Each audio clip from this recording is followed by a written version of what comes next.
Hello, and welcome back to the world of assassination and the trending contracts.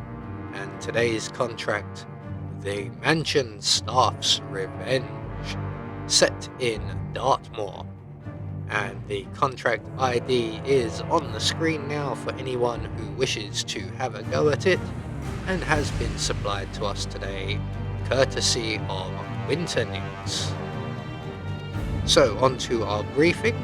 A rogue staff member decided he had had enough of his annoying co-workers.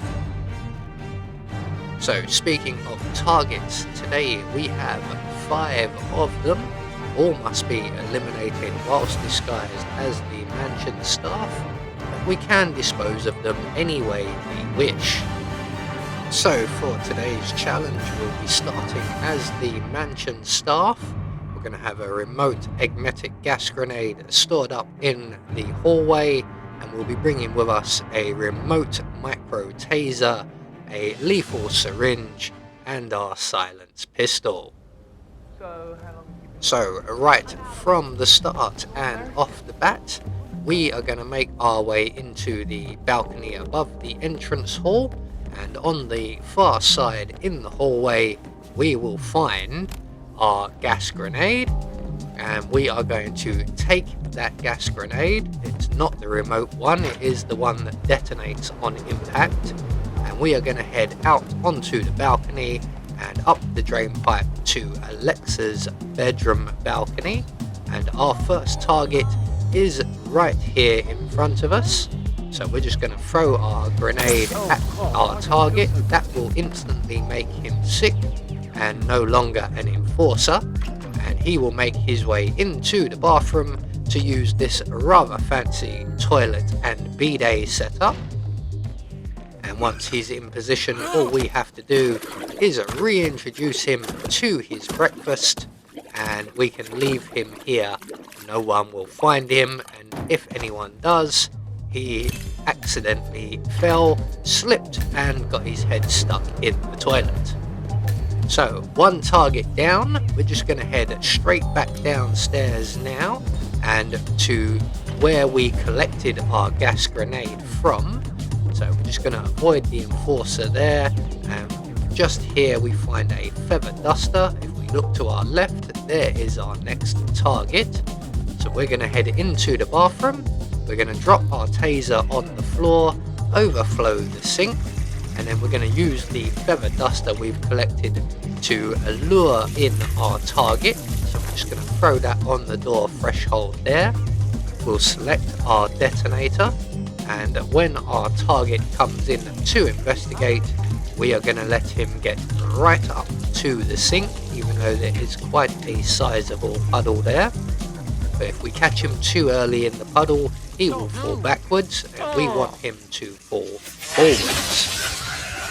Just because I'm doing that little bit extra today, and we're going to keep him nice and neat and tidy, and he can wait right there, leaning over the counter, smouldering nicely.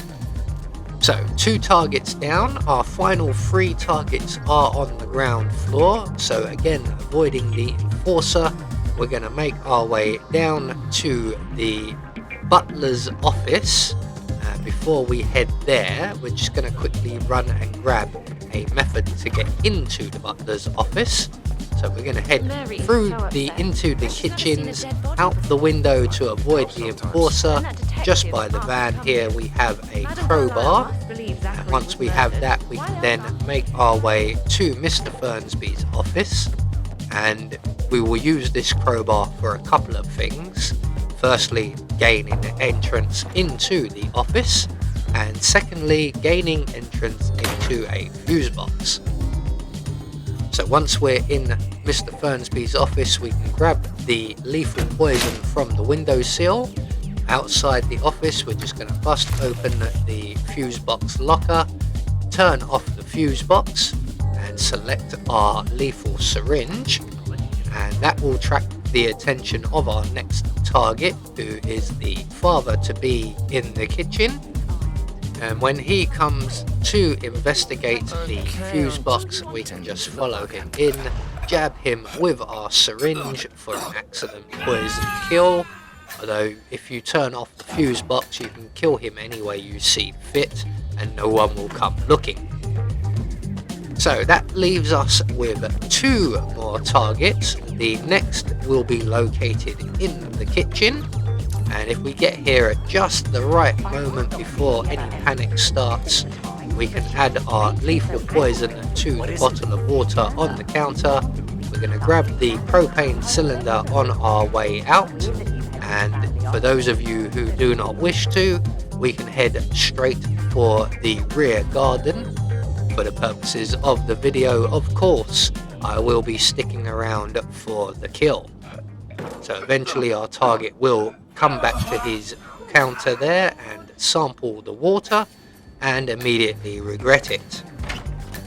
So at this point we will head out into the rear garden area, and our final target is currently on a smoke break, hence the propane.